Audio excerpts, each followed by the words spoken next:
네, 오늘 시작의 주 이슈와 수급 흐름을 정리해서 전략 세워보는 시간이죠. 7층 투자전략실 시작하겠습니다. 오늘은 보넥스트 투자자문 나현진 대표, JW인베스트 광유정 대표, 그리고 KM파트너스 김성훈 대표 나오셨습니다. 안녕하십니까? 성투. 네. 먼저 안경 벗고 바로 우리 시장 이야기로 들어가 볼게요. 저는 제가 느끼기에는 막 긴장하고 있다가 이거를 탁 끈을 놓으면서 그냥 어떻게 할지 좀 지켜볼까 하는 느낌이 좀 들었던 것 같기도 하거든요. 세 분은 좀 어떻게 보셨을지 먼저 나현진 의원부터 오늘자 한 줄 평 들어볼게요. 네, 오늘장 연준의 금리 결정일까지 눈치 보기 장세가 이렇게 엿보인다 말씀드리겠습니다. 역시 좀 눈치 보기 장세가 금리 결정을 앞두고 나타났다라고 평가를 주셨고 광유정 의원은요?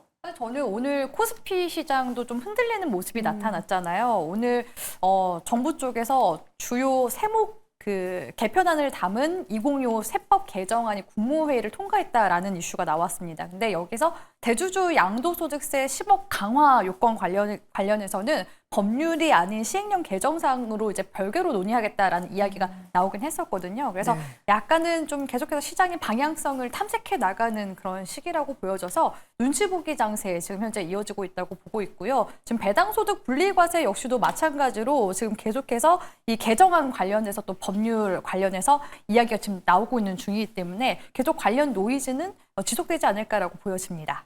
계속해서 좀 노이즈가 지속될 것으로 보인다라고 오늘자 평가를 주셨고 김성훈 의원의 오늘장 요약도 들어볼게요. 네, 일단 미국장의 조정의 여파가 국내 시장에도 일부 작용하지 않았나라고 보고 있어서 일단 금리 인하에 대한 이제 하반기에 들어서 세 차례 기대감이 조금씩 이제 미뤄지는 모습을 보여주면서 환율이 1,400대 육박을 하면서 사실 국내 증시도 외국인들의 투매가 생각보다 좀 강하지 않았나라고 보고 있습니다. 맞아요. 생각보다 좀 환율이 안 떨어지고 있더라고요. 좀 1,400원에 육박하면서 오늘 외국인의 매도세가 좀 거세게 나온 하루였다라고 요약해 주셨네요. 그럼 바로 전략회의로 넘어가 보도록 하겠습니다. 네, 시장에서 수급이 눈에 띄었던 종목들은 어떤 것들이 있었을까요? 첫 번째 종목 열어주시죠. 바로 삼성중공업입니다. 오늘 조선주들 대부분 차익 실현 물량을 소화했던 하루지만 삼성중공업은 달랐습니다. 오늘 비거마린그룹과 MRO 관련해서 MOU를 체결했다고 밝히면서 코스피 시장에서 오후장 기관의 탑픽이기도 했고요. 외국인도 함께 사들이면서 나흘째 동반 순매수가 유입되고 있습니다. 주가 또한 오늘 3% 오르면서 연고점을 경신하기도 했는데요. 홀로 좀 다른 행보를 보인 삼성중공업을 어떻게 바라봐야 할지 세 분의 의견 들어볼게요.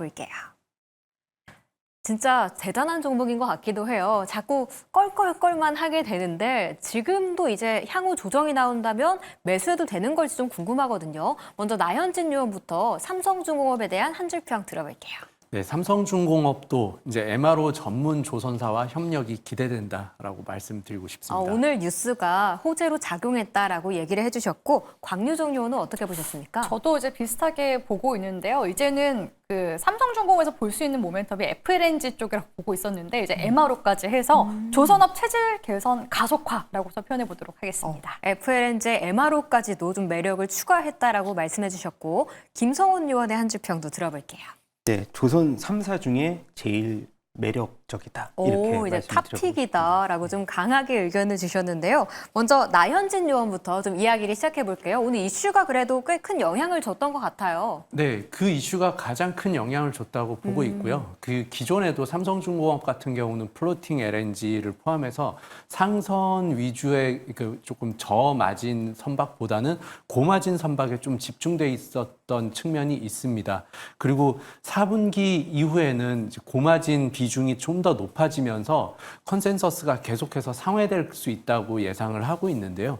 이렇게 될 경우에는 여러 조선사 중에서도 특히나 좀 저평가돼 있었던 측면이 있습니다. 다만 그 저평가돼 있었던 이유 중에 하나가 MRO가 기대가 굉장히 컸는데 이 부분에 대해서 삼성중공업은 왜 참여를 하는 비중이 좀 낮다 이런 우려가 좀 있었던 부분이 네. 주가 저평가에 좀 영향을 미쳤다고 보고 있습니다.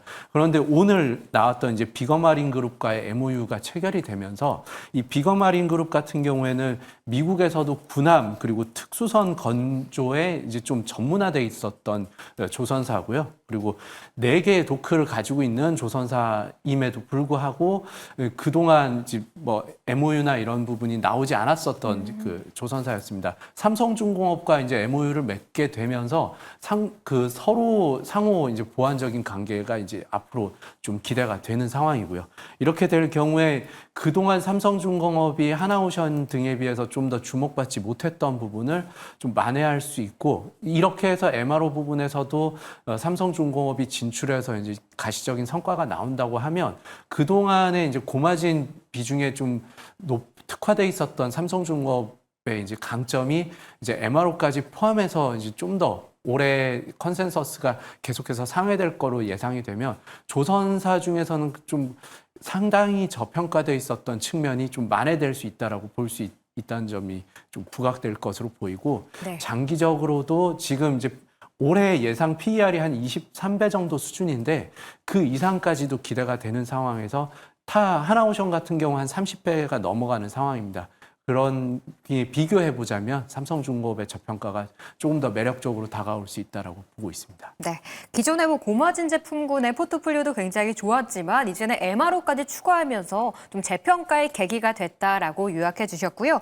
광유정유원 같은 경우에도 역시 체질 개선에 좀 포인트를 둔 것 같아요. 네, 저도 뭐 비슷하게 보고 있는데요. 올 초에 가장 또 높은 상승률을 보여줬었던 조선사가 하나오션이잖아요. MRO 관련 이슈가 나와줬고, 사실 하나오션보다 가장 앞서서 HD 현대중공업 같은 경우에는 함정 정비 협약을 미리 일찌감치 또 허가를 받기도 했었거든요. 근데 도크가 꽉 차 있는 상황이기 때문에 여기서 이제 하나오션이 필리 조선소 인수까지 하면서 미국과의 협력 시너지가 더 기대가 되면서 높은 주가 상승률을 만들어갔는데, 상대적으로 이 삼성중공업 같은 경우에는 MRO 관련된 그런 모멘텀이나 관련 이야기가 나오지 않았었던 상황이었거든요. 그러니까 사실 이제 조선업종을 봤을 때 삼성중공업의 관련 이제 모멘텀을 볼 때 결국에는 이제 LNG 운반선 쪽에 대한 수요, 이런 부분들만 기대를 할 수밖에 없었던 부분들이 다른 이런 조선사들보다도 저평가 받을 수밖에 없었던 요인으로 작용이 되지 않았나라고서 보여지고요.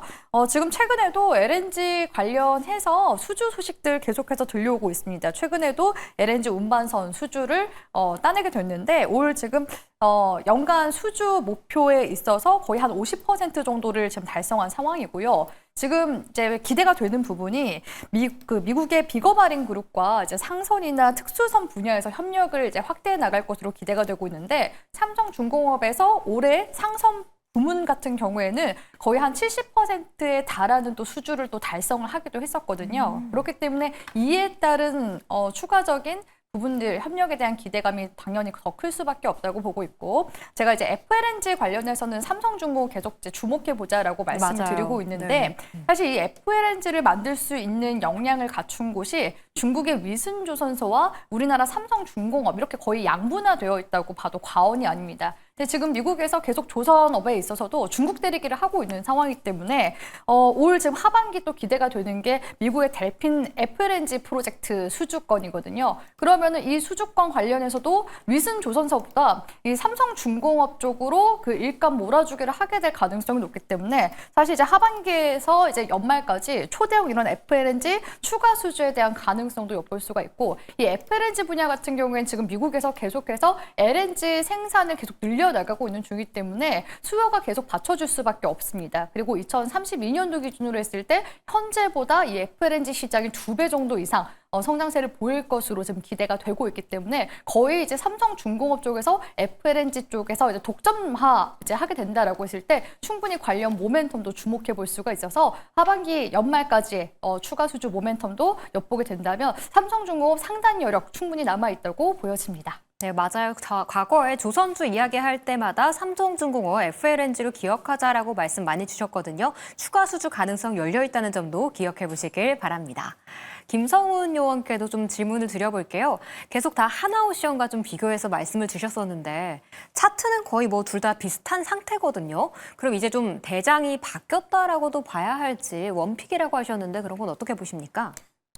하나오션도 LNG선 하면 삼성중공업하고 하나오션을 뽑을 수가 있을 것 같은데 이게 이제 사실 주가의 수익률로 우리가 비교를 간단하게 할 수가 있었고 작년 같은 경우는 HD 현대중공업의 주가 수익률이 굉장히 좋았다면 올해 상반기만 놓고 봤을 때는 하나오션이 네. 탑픽이었고 그럼 그 자리를 지금 삼성중공업이 끼어차면서 사실 오늘 같은 경우만 보더라도 하나오션 주가가 굉장히 크게 밀렸거든요. 맞아요. 그래서 상대적으로 MRO 시장에 진출한다는 그 이제 진출 소식 때문에 사실 수급이 삼성중공업으로 굉장히 크게 몰렸다라는 것 자체가 하반기에 대한 삼성중공업의 기대감을 굉장히 충분히 많이 가질 수가 있을 것 같고요. 그리고 네. 단순히 MRO가 뭐가 중요하냐라고 우리가 원론적으로 얘기를 하면 중국 같은 경우에 해군 함정수가 20년부터 미국을 추월했거든요. 그래서 미국 같은 경우는 점차 이제 선박이 감소하는 추세. 사실 MRO 하면은 기본적으로 이 군사력에 문제가 생길 수가 있기 때문에 그런 부분을 종합해서 봤을 때는 지금 MRO 시장에서 미국이 거는 기대가 굉장히 크다. 그 미국에 거는 기대가 우리나라에 거는 기대가 크다라고 우리가 이게 결론을 말하자면 한국에서 지금 MRO의 수주에 대해서 굉장히 목을 맨 미국이기 때문에 사실 우리가 MRO 수주 올해 1년 매년 이제 20조 시장이라고 이제 말씀드렸지만 20조 시장은 현재고요. 더 크게 늘어날 수가 있는 구조로서 말씀드린다면 삼성중공업 같은 경우는 1분기 1,000억 원대, 2분기 지금 3,000억 원대 영업이익 이제 어느 정도 기록을 했죠. 그리고 이제 전년비 한 260% 증가폭을 기록했기 때문에 사실 작년 같은 경우에 환해지 때문에 실적에서 조금 밀렸다라고 하면 삼성중공업 같은 경우는 올해 하반기부터가 사실 스타트 시점이라고 저는 생각이 돼서 삼성중공업 아까도 밸류에이션 굉장히 싸다라고 우리 대표님께서도 말씀하셨는데 저도 같은 생각입니다. 일단 2만 원대 돌파가 저는 시작이라고 보고 있기 때문에 조선 3사 중에는 일단 삼성중공업을 원픽으로 계속 생각을 하셔야 될 것 같아요. 네, 오늘 2만 원, 2만 600원 돌파하면서 좀 신고가를 경신한 게 새로운 추세 상승의 트리거였다라고 말씀을 주셨네요. 그럼 이제 바로 두 번째 종목으로 넘어가 보겠습니다. 네, 수급본부 두 번째 종목은 노머스입니다. 한알령 해제 모멘텀도 있고 엔터 같은 경우에는 하반기 공연에 대한 기대감까지 더해지면서 오늘 전반적으로 강세를 보였습니다. 그중 노머스 같은 경우에는 중국 현지에서 IP 비즈니스 전문가로 꼽히는 장양 이사회 의장과 협업을 강화하겠다고 밝히면서 3% 상승했는데요. 사실 오늘 탄력보다도 최근에 수급이 좀 눈에 띄는 종목으로 기관이 17거래일 연속 매집하고 있는 상태입니다. 시세 폭발 시그널을 좀 주고 있다고 봐야 하는 걸지 두 번째 종목으로 이야기 나눠볼게요. 노머스가 한 달 사이에 굉장히 좀 핫해진 종목인 것 같기는 하거든요. 먼저 오늘 좀 3% 상승하긴 했는데 나연진 요원은 오늘의 상승을 어떻게 보셨을지 한 줄 평 들어볼게요. 네. 중국 국영 방송 기업 이제 망고TV하고 협력하는 첫 번째 국내 기업이다. 여기에 주목해 볼 것 같습니다. 국영방송국과 협업한다. 첫 번째 기업이다라고 말씀을 주셨고 광유정 요원의 한 줄 평도 궁금합니다. 네, 뭐 저도 비슷한 결인데요. 이제 중국 쪽으로 글로벌 판로 확대를 하고 있는 노머스이기 때문에 한한령 해제에 대한 수혜도 이제 기대해 보자라고서 정리해 보도록 하겠습니다. 네, 진짜 계약을 맺었기 때문에 오히려 한알령 해제가 된다면 더 넓은 방면에 수혜가 기대된다라고 말씀을 주셨고 김성훈 요원의 한 줄 평까지 들어볼게요. 네. 한알령 수혜 받고 관세 무풍 수혜 주다 그렇게 한 줄 평 말씀드리도록 네, 하겠습니다. 한알령 받고 관세 무풍까지 좀 매력이 더해져 있다라고 평가를 주셨네요. 먼저 광유정 요원부터 이야기를 시작해 볼게요. 역시 좀 한알령 해제가 하반기에 좀 뜨겁긴 한데 노머스가 아직 좀 주가 폭발까지는 안 나오고 있는 것 같거든요. 향후 더 상승 가능할까요? 근데 노머스가 상장 이래로 계속해서 이제 주가 상승 랠리 나오고 있거든요. 그러니까 지난해 연말쯤에 상장한 기업인데 정말 그때부터 이제 엔터 종목들이 주가 상승세 나오기 시작했는데 네. 정말 타이밍 좋게 상장을 한 기업이지 않나라고서 보여집니다. 당시 공모가가 3만 원대였는데 그 그거에 비해서 상장 당시를 돌이켜서 보면은 좀 너무 낮게 저평가가 됐었던 부분들도 있었거든요. 근데 지금 시점에서부터 이제 고목가 위로 지금 가격대 구간 형성 중에 있기 때문에 지금부터 이제 노머스 주가 상승 랠리 시작될 수 있지 않을까라는 기대감도 좀 키워나갈 수 있는 시점이라고 보여집니다. 노머스와 사실 이제 경쟁할 수 있는 경쟁사라고 한다면 우리 국내 상장 기업 중에서 이제 디어유를 들어볼 수가 있겠죠. 노머스도 이제 독자적으로 팬 플랫폼 프롬이라는 플랫폼을 이제 보유를 하고 있는 곳이기도 한데요. 팬 플랫폼 이제 운영뿐만 아니라 다양하게 이제 공연 사업 등도 진행을 하고 있는 곳이기도 합니다. 그렇기 네. 때문에 이제 다양한 대형 IP들을 계속해서 지금 물색해 나가고 있고 계속해서 신규로 또 들이고 있는 중인데요. 공연 사업 부분에 있어서는 샤이니 멤버들이 지금 현재 이 공연 사업 부분에 있어서 또 매출을 또 발생시키고 있는 그런 부분들이 있기 때문에 굉장히 좀 긍정적인 측면들이 많다라고 볼 수 있을 것 같고요. 지금 이슈가 나오고 있는 게 이 노머스에서 운영하고 있는 이 팬 플랫폼이 중국 쪽으로 이제 진출하게 돼서 현지 버전으로 이제 바꿔서 이제 운영한다라는 거거든요. 그러니까 지금 이제 노머스에서 운영하고 있는 이 프롬의 강점 같은 경우에는 아티스트와 1대1로 메신저를 이제 통해서 소통을 할 수 있다는 너무 그런 좋네요. 장점이 있습니다. 그래서 네. 진짜로 아티스트들과 소통을 하는지 매니저가 소통하는지 저는 알 네. 수가 없지만 그럼에도 불구하고 이용하는 이용자 수가 굉장히 많다라는 거. 그래서 기존에는 중국의 이런 유저들이 우리나라 이런 팬 플랫폼을 이용하려면 VPN이라고 해서 그 우회로 해서 이제 들어와서 플랫폼을 이용할 수 있는 그런 식으로 이용을 할 수밖에 없었거든요. 근데 이제는 중국 쪽에 이제 본격적으로 이제 진출하게 된다 했을 때 관련 이제 매출에 대한 기대감도 굉장히 좀 크다고 볼 수 있을 것 같고요. 사실 이러한 한한령 해제에 대한 기대감이 이제 엔터 쪽으로 계속 좀 반영이 되고 있는 중이기도 하죠. 이미 지금 또 공연도 중국 쪽에서 슬슬 또 진행을 하고 있는 부분들도 있고요. 제가 이제 중국 쪽 이제 엔터 쪽 얘기를 하다 보니까 그 여자 아이들이라는 걸그룹 있잖아요. 그 걸그룹 멤버들 중에서 또 중국인 멤버들이 있거든요. 네, 근데 요즘에는, 그러니까 과거에는 중국인 멤버들 껴있거나 하면 계약이 이제 종료가 됐을 때 다 그냥 중국 자국으로 돌아가서 활동을 하는 경우들이 많아요. 근데 맞아요. 요즘에는 이 K-팝이 지금 완전 글로벌하게 굉장히 핫하기 때문에 지금 오히려 지금 우리나라 걸그룹으로 활동하는 게 향후에 있어서도 훨씬 미래에 좋죠. 있어서도 훨씬 더 많은 또 수익 창출을 할 수가 있어서 멤버들이 또 물론 이제 사이도 좋겠지만 재계약을 했다라는 것에 있어서도 이런 부분들이 확실히 과거와 지금의 이런 변화가 좀 컸고 이런 또 중국인 멤버들이 있다는 것 자체가 중국 시장에 우리가 진출함에 있어서도 관련 또 매출을 계속 하드캐리 할 수 있는 그런 부분들이 있기 때문에 분명히 이제 긍정적인 부분들이 있다고 보여집니다. 그렇기 때문에 노머스는 일단은 한한령 해제 기대감으로 조금 더 추가 추이 나와주게 될 가능성이 높기 때문에 엔터주들 이제 대장주들 몇 종목들 있잖아요. 하이브나 YG 엔터테인먼트 이런 이제 종목들과 같이 함께 흐름을 보시면서 대응해 나가시는 것도 하나의 전략이 될 수 있다라는 조언도 같이 함께 드리도록 하겠습니다. 네, 엔터 4사와 함께 흐름을 추적하자라고 이야기를 해주셨고요.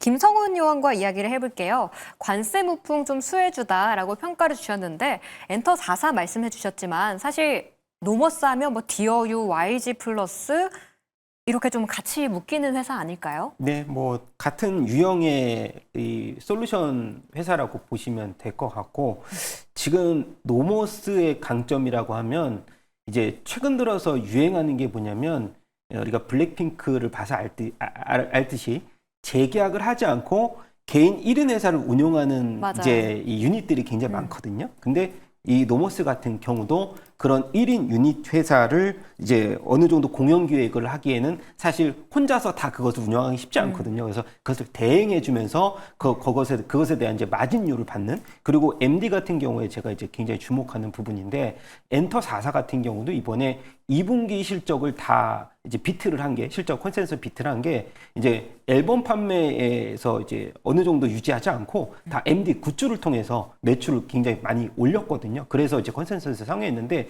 요즘 유행하는 건 팝업 스토어를 한두 달 이제 열어서 임대를 해서 비용을 좀 줄인 다음에 그 MD에서 홍보를 SNS에서 홍보하고 그것을 한두 달 내에 빠르게 소진하는 그런 매출이 굉장히 유행하는 건데 최근 들어서 보니까 굿즈의 판매 평균 ASP가 사실 예전에는 한 7만 원 정도 전체 합산해서 평균 내면 7만 원, 15만 원 정도로 MD의 가격이 굉장히 많이 올라갔어요. 그래서 사실 저 같은 경우도 이제 MD가 제가 좋아하는 이제 그 어느 정도의 그런 MD가 나오면은 사실 이 선택적 소비라고 해서 그것을 사지 않고는 못 빼기는 그리고 네. 요즘에 MD 같은 경우는 다 아티스트들이 같이 제작을 참여를 해서 그 아티스트의 손길이 담는 MD들이 굉장히 사야죠. 많거든요. 그걸 네. 사야죠. 무조건 뭐 30만 원이 들든 뭐 100만 원이 들든 네, 판매율을 계속 매진을 올리고 있기 때문에 그런 부분에서 본다면 노머스나 YG 플러스도 지금 MD 사업 진출을 했고 각 엔터 4사들도 각 사업부마다 MD 사업 부분을 넣기 때문에 그런 부분들이 아마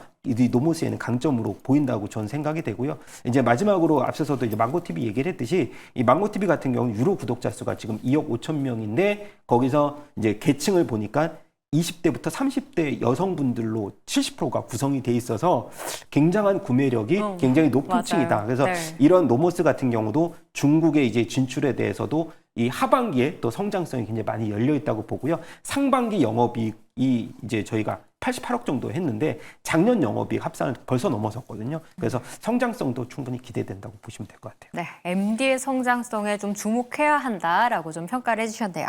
나연진 의원은 그래도 망고TV와 협력하는 국내 첫 번째 기업이다라고 말씀을 주셨는데 역시 국영과 또 손을 잡았다고 하니까 중국과의 관계가 개선될 시 훨씬 더 좋겠죠. 네. 그리고 이제 노머스 같은 경우가 뭐 비교 그룹으로도 뭐 디어유나 YG 플러스가 있는데 네. 그런 거에 대비해서도 볼 때 이제 망고TV와 이제 제휴를 하게 됐을 경우에는 중국 진출에 좀 그 용이한 점이 주목받을 수 있다고 보고 있습니다. 이 아티스트 IP 사업이라는 부분이 조금 생소할 수 있는데 이제 아티스트를 통해서 그 수익화할 수 있는 사업들을 다양하게 펼칠 수 있다라는 점이 이제 이런 기업들의 특징이라고 볼 수 있겠습니다.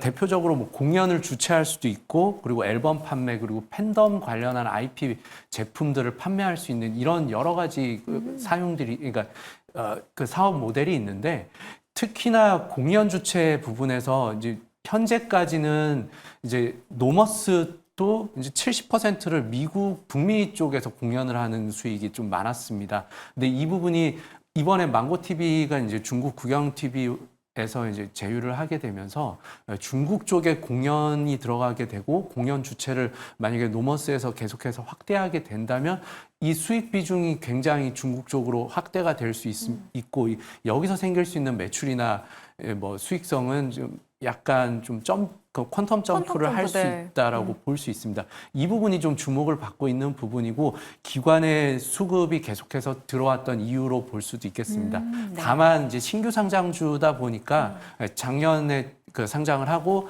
이제 한 1년이 아직 안 됐는데 이제 보통 6개월, 1년 정도 됐을 때 오버행 이슈를 좀 주의를 해야 되기 때문에 네. 이 부분에 대해서는 좀 한 연말 정도쯤까지 해서는 좀 주의해 볼 필요는 또 한번 생각을 해볼 필요가 있겠습니다. 보호예술 물량 좀 확인을 해봐야 한다라고 말씀을 주셨고요. 중국은 또 공연장 규모가 다르다고 하잖아요. 네. 중국향 연결고리를 잘 가지고 있는 회사다라고 좀 분석을 해주셨습니다. 바로 수급본부로 넘어가 보시죠. 네, 이슈본부 첫 번째 종목은 DB하이텍입니다. 정상 간의 만남, 그 이후에 이뤄진 기업인들 간의 회동, 거기에서도 또 뭔가가 만들어질 수 있을 것이란 기대감이 제기됐습니다. 오늘 반도체 섹터 대형주들은 쉬었지만요, 이 소부장주들은 강세를 보였고 그중 8인치 파운드리 대표 종목인 DB하이텍이 5%의 강세를 보이면서 투자자들의 관심을 끌었습니다. 그렇지만 주가로 보자면 좀 3개월째 박스권 움직임을 이어가고 있는데요. 하반기엔 좀 뚫어낼 수 있을지 첫 번째 이슈본부 종목으로 다뤄볼게요. 반도체 같은 경우에는 좀 엔비디아의 실적을 다 기다리고 있는 것 같아요. 근데 오늘 좀 DB하이텍이 눈에 튀게 올라오던데 먼저 나연진 의원은 흐름을 어떻게 보셨을지 한 줄 평 해주시죠. 네, 일반 파운드리 시장에서도 그 성장세를 주목해봐야 된다 이렇게 말씀드리겠습니다. 일반 파운드리 쪽에서 성장세에 주목하자라는 한 줄 평 주셨고 광유정 의원은요? 네, DB하이텍이 그 위탁 생산 쪽에서 중소형 쪽에서 강자이기도 하지만 특히 전력 반도체 위탁 생산에 있어서 강자이거든요. 그래서 네. 이런 부분들이 좀 계속 시장에서 부각이 되는 분위기고 관련 성장 엔진이 본격적으로 가동되는 시기다라고서 정리해 보도록 하겠습니다. 네, 전력 반도체 쪽에서도 강자다라고 말씀을 주셨네요.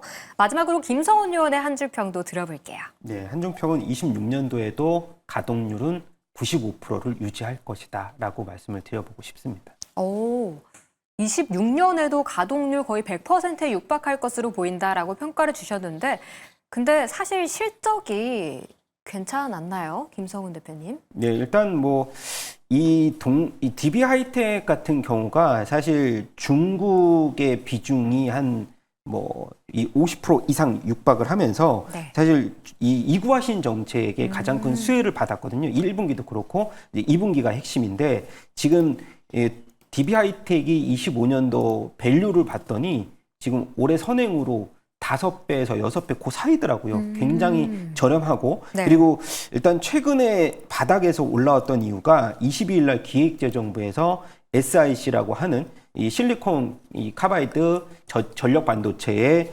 국산화의 이 드라이브 정책적 드라이브를 걸 것이다라고 얘기를 했거든요. 그래서 원래 이 SiC 전력 반도체 같은 경우가 국내 생산 비중이 사실 5%밖에 안 되는데 일단 5년 뒤까지 10%로 늘리겠다고 하면서 기술 자립도를 중시를 했다는 점, 거기에서 핵심이 이제 DB 하이텍이었다는 점이 아마도 부각이 되지 않았을까라고 보고 있어서 지금은 중국 정부 같은 경우는 이제 미국에서보다는 이제 국내 쪽으로 이제 이 어느 정도의 그런 그 수조를 좀 이제 바꾸면서 사실 최근 들어서 보니까 미국에서 반도체 기업인 텍사스 인스트루먼트의 반도핑 조사에 착수를 하면서 중국 반도체 자립에 대한 움직임들이 탄력을 붙으면서 오히려 반사 수익을 받을 것이 이제 DB 하이텍 쪽으로 이제 핵심적으로 이제 이 매출이라든가 영업이익이 일단 2분기 쪽도 좋았지만은 하반기 들어서 계속해서 가동률을 높일 수 있다는 그런 점이 아마 부각이 된 것 같아서 단기 수급적으로 봐도 그렇고 실적으로 봐도 그렇고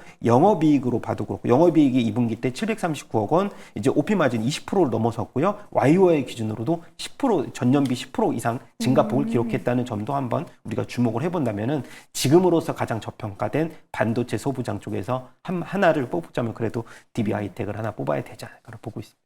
반도체 중에 굉장히 저평가된 종목 중에 하나다라고 말씀을 해주신 게 좀 와닿았고요. 그럼 이제 광유정 요원과도 이야기를 이어가 볼게요.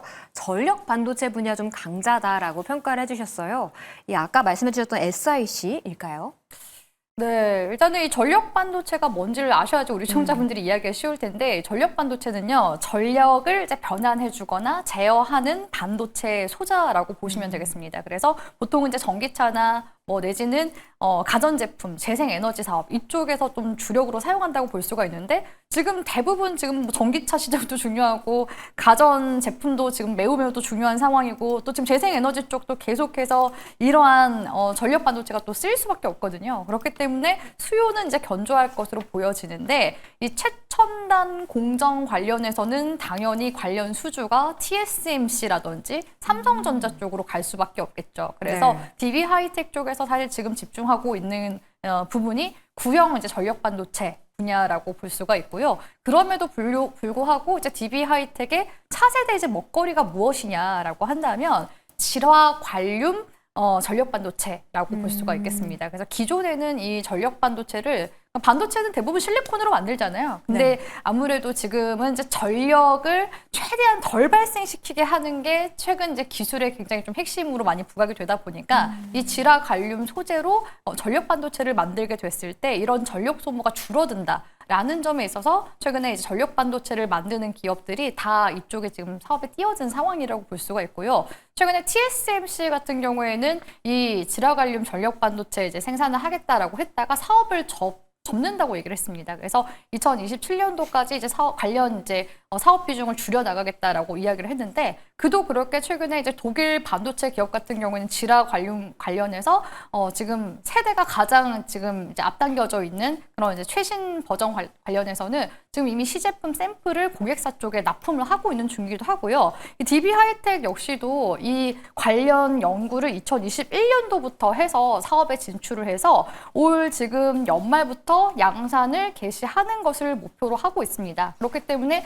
이미 TSMC 같은 경우에는 이런 질화 관련 전력 반도체 쪽에 있어서는 약간 좀 후발주자로 좀 밀리게 되는 그런 부분들이 있기 때문에 오히려 이 TSMC가 관련 사업을 접음으로써 이런 DB 하이텍과 같은 중소형 이런 파운드리사들이 가져갈 수 있는 그런 물량들, 이런 물량들을 본다면 반사익 수혜가 충분히 기대가 되는 상황이라고 볼 수 있을 것 같고요. 앞서 다 말씀을 해주셨는데 지금 DB 하이텍 같은 경우에도 가동률이 상반기가 이제 90%가 넘습니다. 그리고 하반기 같은 경우에도 가동률이 그 이상으로 지금 예상이 되고 있는 상황인데요. 지금 계속 이제 거래를 맺고 있는 거래처들이 또 중국의 팹리스 기업과 계속 거래 관계를 맺고 있는 중이라서 이런 중국의 반도체 자립 효과가 DB 하이텍까지 이제 미쳐지게 된다면 위탁 생산과 관련된 수주도 계속 모멘텀으로 발현이 될 가능성이 높기 때문에 DB 하이텍 역시도 이런 반도체 업황 반등과 함께 충분히 수혜주로 볼 수 있는 종목이라고 보고 있습니다. 네, TSMC 철수에 따른 반사수혜도 볼 수 있는 기업이다라고 좀 평가를 해주셨습니다. 이제 나현진 요원과 좀 이야기를 시작해 볼게요. 일반 파운드리 시장의 성장세에 좀 주목하자라고 평가를 주셨는데 네, 저 오늘 본업에 대한 이야기는 굉장히 많이 해주신 것 같아요. 근데 주가가 저는 생각보다 정체돼 있다고 좀 느꼈거든요. 그럼 하반기에는 이런 성장세가 좀 부각되면서 주가도 좀 더 올라갈 수 있을 것이라고 보시나요? 네, 충분히 4분기에는 그러니까 주가 측면에서도 성장할 수 있다고 보고 있습니다. 이 지금 AI가 굉장히 그러니까 집중을 좀 받게 되면서 뭐 2나노, 3나노 이렇게 고집적도에 대한 파운드리에만 주목돼 있었던 부분이 좀 있습니다. 근데 이 부분만 성장을 하는 게 아니고 그 일반 파운드리, 아날로그 파운드리 쪽에서도 계속해서 성장을 하고 있는 상황이고요. 이 부분에 대한 성장성과 그리고 그 영업이익률, 안정적인 영업이익률을 토대로 해서 그 부분이 좀 주가에도 좀 반영이 될 수 있다고 보고 있습니다. 오히려 아날로그 파운드리, 그러니까 전력 반도체를 포함해서 아날로그 파운드리 쪽은 경기 변동성에 좀 민감하지 않은 측면이 있고요. 그리고 영업이익률도 계속해서 20%대로 꾸준하게 나오는 측면이 있습니다. 이런 측면이 오히려 이제 시장이 조금 정체되거나 아니면 최근 들어서 좀 안 올라왔던 종목에 대해서 하반기에 좀 그 주가 측면에서 집중하게 된다면 이렇게 저평가돼 있었던 측면이 좀 더 부각될 수 있고요. 그리고 이거는 아직까지는 뭐 가능성은 좀 없지만 23년도에도 그렇고 20년도에도 그렇고 DB 하이텍 같은 경우 계속해서 꾸준히 M&A에 관련한 이제 이슈가 나올 때마다 주가는 좀 급등이 나왔던 측면이 있습니다. 이렇게 좀 산업적으로도 좀 가치가 주목이 될 때는 항상 또 M&A에 관련한 얘기가 또 나올 수 제가 그 있어서 시절 생각하고 여쭤봤어요. 네. 그래서 하반기에는 그런 얘기가 또 나올 수도 있는 시기가 아닐까 이렇게 해서 좀 주목해 볼 필요가 있다고 보고 있습니다. 네, 우리가 좀 최근에 AI 집중하고 있었지만 아날로그가 좀 부각되면서 오히려 숫자가 찍히고 있는 회사이기 때문에 좀 하반기엔 추가 성장 가능하다라는 평가 해주셨습니다. 이어서 두 번째 이슈본부 종목으로 넘어가 보시죠. 네, 두 번째 종목은 대한전선입니다. 카타르에서 초고압 전력망 구축 프로젝트를 잇따라 수주했다고 밝혔습니다. 총 2,200억 원 규모의 풀 턴키 수주로 독보적인 경쟁력을 보유하고 있음을 다시 한번 입증해줬는데요. 주가는 0.6% 좀 오르긴 했지만 제 생각보다 탄력은 좀 약했는데요. 이를 어떻게 해석해야 할지 세 분의 분석 들어보겠습니다. 오늘 기관 매수는 들어왔는데 또 외국인은 좀 매도했더라고요. 이걸 좀 세론으로 봐야 하는 걸지. 나현진 요원은 대한전선의 이슈와 시세 어떻게 보셨을지 좀 한 줄로 평가 부탁드릴게요. 네. 초고압 송전 시장에 이제 진출을 하고 계속해서 낙찰을 하고 있다는 점에 주목해 볼 필요가 있다고 보고 있습니다. 그래도 계속되는 수주에 좀 한 표를 주셨고 광유정 요원은요? 네, 대한전선이 그러니까 설계부터 시공까지 모두 아우르는 또 턴키 그런 시스템을 갖추고 있는 곳이기도 하거든요. 그렇기 때문에 이런 전력망 패러다임에 있어서 전환 수혜주라고서 표현해 보도록 하겠습니다. 네, 턴키 수주의 능력을 가지고 있는 회사인 만큼 패러다임 전환의 수혜주다라고 분석을 해주셨고 김성훈 요원의 한 줄 평도 들어보겠습니다.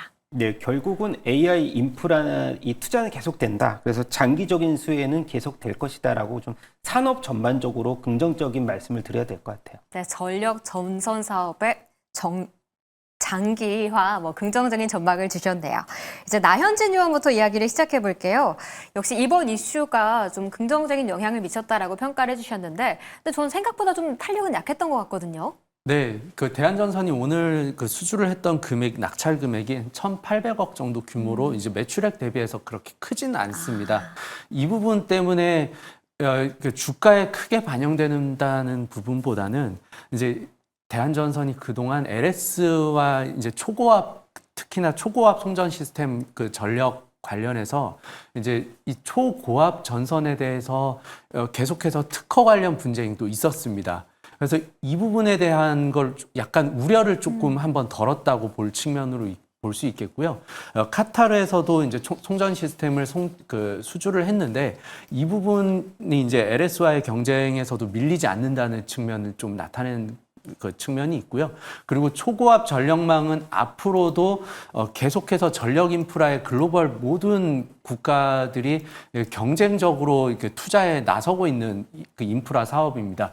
이 전력 인프라 관련해서는 한 1, 2년 동안 그동안 이제 수주가 많았었는데 이 부분이 아니라 한 2, 3년 아니면 한 5년 정도까지도 전력 인프라에 대해서 계속해서 수요가 나타날 수 있다고 보고 있고요. 이 부분에 대한 게 그동안 전기는 항상 남아 있었던 상황이었었거든요.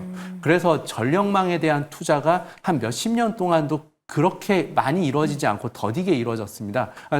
이러던 전력 인프라가 갑자기 데이터 센터의 수요가 많아지면서 기하급수적으로 전력 수요가 늘어나게 되니까 송전 인프라에 대한 시스템 투자가 계속해서 확대되고 있고요. 이 부분에 대한 수요를 그러니까 LS 전선만 독점하는다기보다는 대한전선도 계속해서 나눠 가질 수 있다. 이렇게 됐을 때 이제 앞으로의 성장성 계속해서 최소 한 1, 2년 아니면 한 2, 3년 정도 수준이 아니라 저는 좀 장기적으로도 성장 사이클이 들어오고 있다고 보고 있습니다. 네, 이번 카타르와의 계약으로 인해서 소송 관련 노이즈를 조금은 덜어냈다라고 이야기를 해주셨네요. 다음 광유정 의원 같은 경우에도 역시 전환 수혜주다라고 긍정적인 평가를 주셨어요.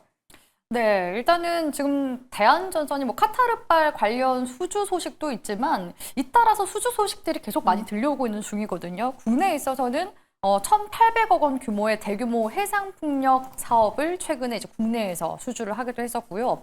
그 외에도 지금 이미 캐나다 쪽에서는 미국에 또 이제 그런 진출하기 위한 본격적으로 인프라 수요에 대응하기 위해서 법인도 이제 설립을 하기도 했었고, 거기다가 베트남 같은 경우에는 해외 처음으로 이제 초고압 케이블 생산 기지를 이제 짓는 데 있어서도 여기에 또 이제 참여하게 됐습니다. 그러니까 이러한 턴키 시스템을 이제 기반으로 해서 한번 이제 수주를 따내게 되면은 일괄적으로 다 할 수 있는 그런 수주들이 지금 지속적으로 대한전선에 들어오고 있다라는 점을 눈여겨보셨으면 좋겠고요. 사실 이제 대한전선이 아까 말씀하신 것처럼 지금 LS 전선과 같이 이제 그 에너지 고속도로 관련해서 수주 전에 본격적으로 이제 뛰어들 것으로 지금 이야기가 나오고 있는 중인데요. 일단 한국전력 쪽에서도 이제 조만간 공개 입찰에 나설 것으로 지금 예고가 되어 있는 상황이기 때문에 계속 이제 관련 수주 전에 뛰어들게 됐을 때 이제 대한전선이 채택이 될 것인가 이런 부분에 있어서도 관련 기대감이 충분히 들어오게 될 가능성이 높다고 보고 있고요.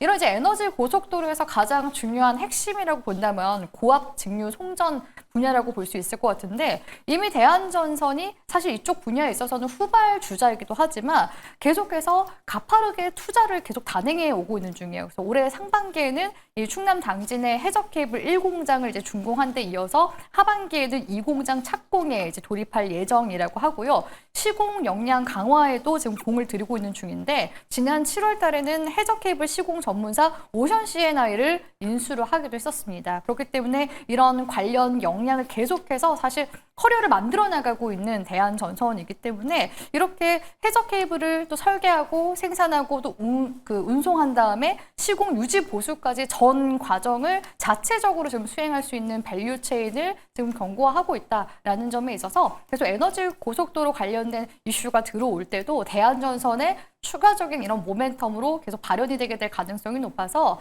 이런 수주에 따른 실적 반영도 중요하지만 관련 또 모멘텀으로 움직임이 나오는 게 또 전력 전선 관련 종목들이기 때문에 관련 흐름들 그리고 이슈들도 계속 주목해 보시라고 조언 드리도록 하겠습니다. 네, 국내 정책 관련해서도 움직일 수 있는 종목이라는 점 기억하시길 바랍니다.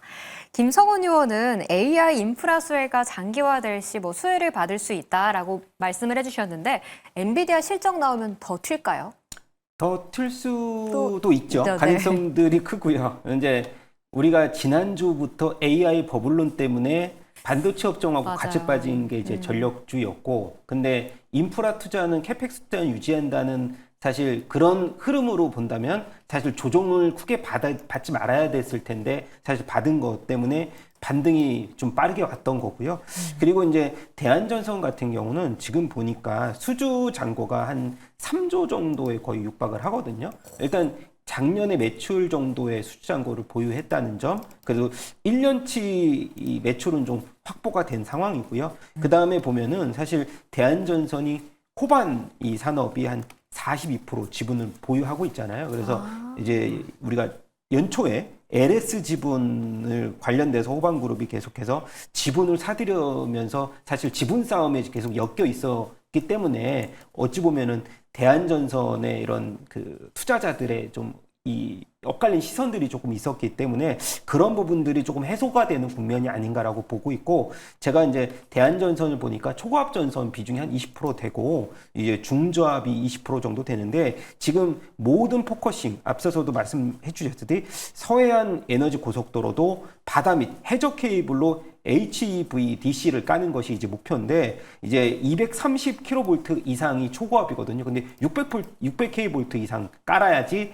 이 로스의 전력의 로스를 줄일 수 있기 때문에, 저는 이제 이번 수주만 따낸다고 하면은 사실 LS전선이든 대한전선이든 하나가 이제 선택이 될 건데, 대한전선이 만약에 예를 들어 됐을 경우는 굉장히 큰 모멘텀으로 작용할 것으로 저는 생각이 되는데요. 따내지 못하더라도 풍부한 수주 잔고를 바탕으로 전력기기에 대해서 포커싱은 변압기에 많이 맞춰져 있지만은 네. 그것이 전선주로 일부 지금 어느 정도 좀 계속 이동이 되는 과정으로 보입니다. 일단 상대적으로 보면 변압기에 대해서 밸류 부담이 굉장히 좀 커진 상황에서 그러한 수급이 좀 이어질 수 있다면 대한전선 쪽으로도 이어질 수 있겠다. 근데 대한전선 시총은 지금 3조 정도거든요. 그래서 네. 10,000원대 후반에서 계속 많이 부딪혔거든요. 그래서 조금만 더 노력을, 수주로 노력해준다면 이런 저항대 돌파는 한 번 더 이어나가지 않을까라고 보고 있습니다. 네, 그렇죠. AI 데이터 센터 해서 하나 골라야겠다 싶은데 전력 설비들이 좀 밸류에이션이 많이 높아져 있는 상태이기도 하잖아요. 그 대안으로 좀 전선 관련해서 대한전선도 눈여겨보시길 바랍니다. 네, 이렇게 오늘자 수급 이슈 본부 종목들 2가지씩 살펴봤고요.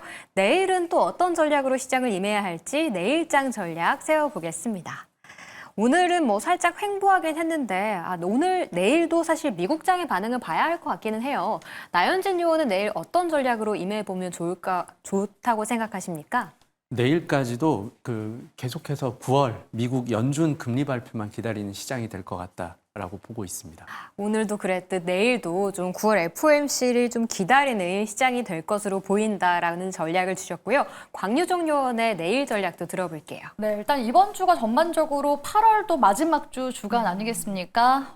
주봉도 마무리가 되고요. 월봉도 마무리가 되는 주간이니만큼 당연히 시장의 변동성, 방향성 탐색 구간이 나올 수밖에 없는 또 시기이기도 합니다. 거기다가 또 한미 정상회담도 아직까지 또 진행 중에 있는 상황이기도 하잖아요. 그렇기 때문에 이런 한미 정상회담발 관련 이슈들, 그리고 또 이번 주에는 엔비디아 실적 발표, 이런 이슈들이 좀 남아있는 상황이기 때문에 계속해서 업종 이제 순환매가 나올 수 있는 그런 장세가 펼쳐지지 않을까라고서 전망 도와드리도록 하겠습니다. 네, 좀 방향성을 탐색하는 가운데 그래도 업종 내 순환매는 이어질 것으로 보이는 시장이다라고 얘기를 해주셨고, 김성훈 의원의 내일장 전략까지 들어보겠습니다. 네, 결국은 엔비디아에 많은 관심을 보일 것입니다. 그렇기 때문에 내일장만 보자면 오늘장은 삼성전자가 조금 조정을 받으면서 지수의 일정 부분 조정을 좀 보였다면, 내일장 같은 경우도 유사한 또 시가총액 상위 종목에서 좀 묶어놓으면서 중소형주 위주로서 반응을 좀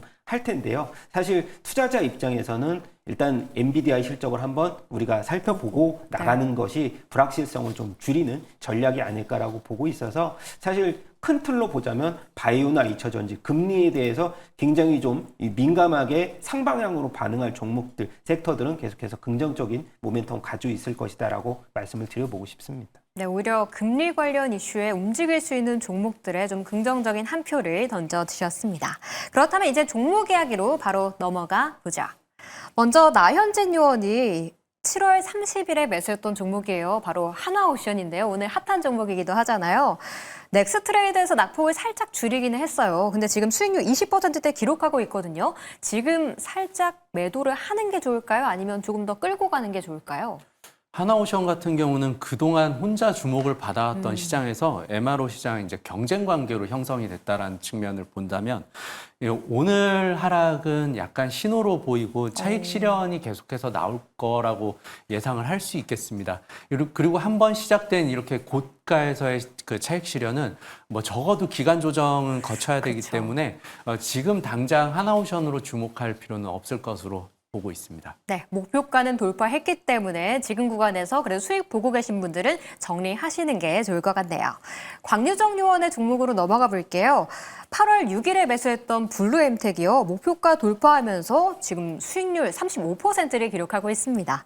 쭉 가지고 갈까요? 아니면 절반 수익 실현할까요? 일단 일부 익절하시고 추가 흐름을 좀 더 보셔도 괜찮을 것 같은데요. 제가 계속해서 이제 비만 치료제 관련해서 블루엠텍 많이 언급을 도와드리는 것 같은데, 참고로 이제 미고비가 들어온 지 지금 거의 한 8개월이 넘어간다고 합니다. 근데 8개월 동안에 처방 건수만 하더라도 40만 건이 넘어간다고 하거든요. 그중에서 한 4건 정도는 제가 차지한 것 같은데, 아무튼 위고비가 지금 6개월 만에 우리나라에서만 지금 2,100억 원 가까이 지금 매출이 난 상황이거든요. 근데 여기서 위고비보다 체중 감소 효과가 조금 더 뛰어나다고 이야기가 나오고 있는 마운자로도 지금 또 출시가 된 상황이죠. 마운자로가 지금 닷새 만에 품귀 현상을 또 겪고 있다고 합니다. 그렇기 때문에 이런 관련 매출에 대한 부분들을 조금 더 이제 기대를 해보자면은 다시금 지금 단기 눌림목에 있는데 반등 구간 한번 노려볼 수 있지 않을까라고 보여져서 지금 보유하고 있다 하시는 분들이시라면은 5,500원 21선 구간대 이탈 여부 보면서 눌림목 반등 나오는지 보면서 추가 대응 해보시길 바라겠습니다. 네, 눌림목 나오는 자리에서 추가 대응 해보시면 좋겠다는 의견 들어봤습니다. 김성훈 의원의 종목으로 넘어가 볼게요.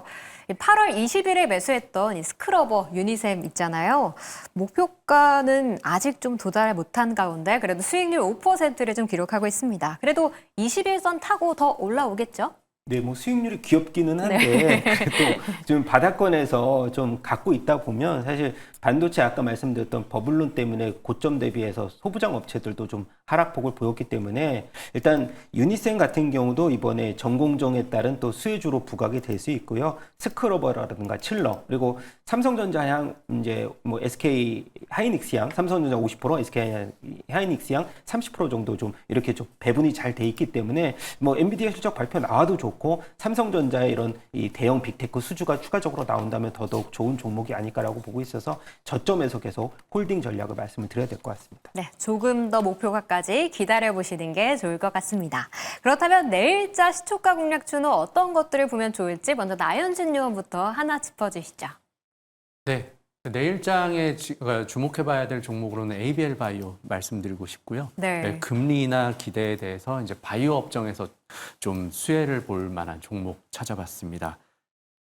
요즘 탄력이 굉장히 좋더라고요. 오늘도 5.6% 좀 상승 마감하긴 했는데 목표가 12만 원까지 조금 더 네. 기다려보도록 할게요. 이제 광유정 요원의 종목도 하나 들어볼게요. 내일 시초가에 그래도 종목별 순환매가 돌 수 있다고 하셨는데 어떤 종목 좀 골라주셨을까요? 네, 저는 카지노주 파라다이스 가지고 왔는데요. 최근에 이제 증권사 리포트 나오는 거 보니까 거의 뭐 경쟁적으로 롯데 관광개발과 파라다이스가 계속 거론이 되고 있더라고요.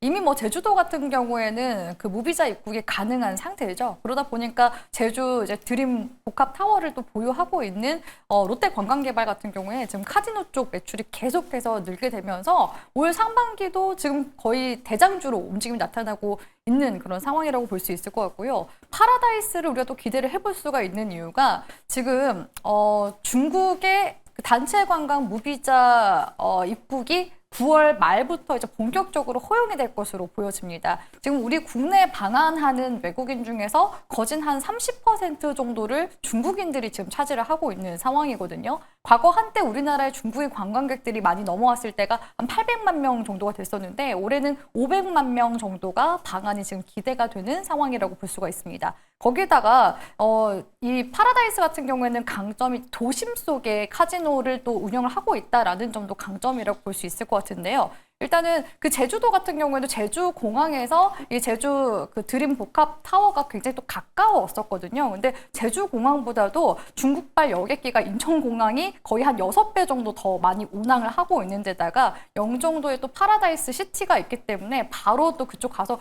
휴식도 하고 또 카지노도 즐기기에 또 굉장히 긍정적인 부분들이 많거든요. 그렇기 때문에 파라다이스가 어쩌면 이제 하반기에는 롯데 관광개발보다도 카지노주들 중에서도 가장 좀 많이 흐름이 나타나주지 않을까라고서 보여지기 때문에 파라다이스 한번 주목해 보셨으면 좋겠고요. 지금 실제로 파라다이스 중국 VIP 드로백이 지난 이제 6월 달부터 본격적으로 반등세에 접어들었다고 합니다. 그렇기 때문에 실적 개선에 대한 부분들도 같이 생각을 해보면 리조트에 대한 부분들, 카지노에 대한 이런 더블 매출에 대한 기대감이 굉장히 좀 큰 상황이라고 볼 수 있을 것 같고요. 파라다이스 구간대도 같이 함께 살펴볼까 하는데 그런 이제 이벤트가 이미 지금 지난 8월 초에도 강한 지금 시세로 나타나기도 했었습니다. 그래서 네. 지금 시점에서 계속 52주 신고가 움직임 만들어 나가고 있는 중인데요. 계속해서 지금 21선 구간대 흐름 타주고 있는 모습들 관측이 되고 있기 때문에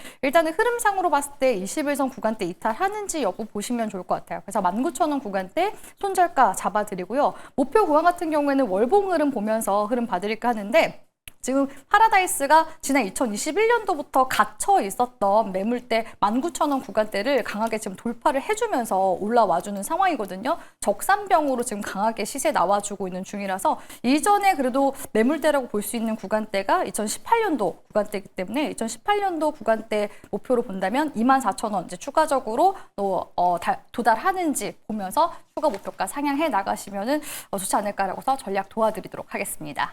네, 이제는 뭐 무비자로 제주도만 가다가 인천, 부산 뭐 다 갈 수 있기 때문에 파라다이스 추가 상승 가능할 것으로 보인다라고 말씀해 주셨고요. 목표가는 24,000원, 손절가는 19,000원 짚어주셨습니다. 다음 김성훈 의원의 시초가 공략주도 하나 궁금해요. 네. 한국화본입니다. 삼성중공업이 오른다면 따라 올라갈 종목들도 사실 우리가 선별을 해나가야 될 것으로 보이는데 한국화본 같은 경우는 이제 본행제의 매출을 또 점유율을 과점하고 있는 동성화인텍과 한게 이제 두 개 기업이 다 과점을 하고 있기 때문에 네. 지금 보면 삼성중공업하고 하나오션 납품 비중이 굉장히 많습니다. 그리고 이번에 수주잔고를 보니까 2년 반치 수주잔고를 계속해서 탄탄하게 견고하게 이어갔다는 점, 그리고 2분기 영업이익도 313억을 기록을 했는데 시장 예상치를 무려 35%나 상회를 해버렸습니다. 그래서 저는 한국화본 같은 경우 오늘도 2%대 반등이 나왔는데 전고점 이상까지 한번 끌고 가보자는 전략 계속 말씀을 드려야 될 것 같고요. 목표가 4만 원, 손절가 25,000원 제시하도록 하겠습니다. 네, 2년어치의 뭐 수주도 이미 꽉 채워놨고 삼성중공업과 함께 볼 수 있는 종목이다라고 말씀해 주시면서 한국화본 목표가 4만 원, 손절가 25,000원 짚어주셨습니다. 네, 오늘 세 분의 의원들과 오늘장부터 내일장 전략까지 좀 채워봤는데요. 세 분은 여기서 보내드릴게요. 오늘 말씀 감사합니다.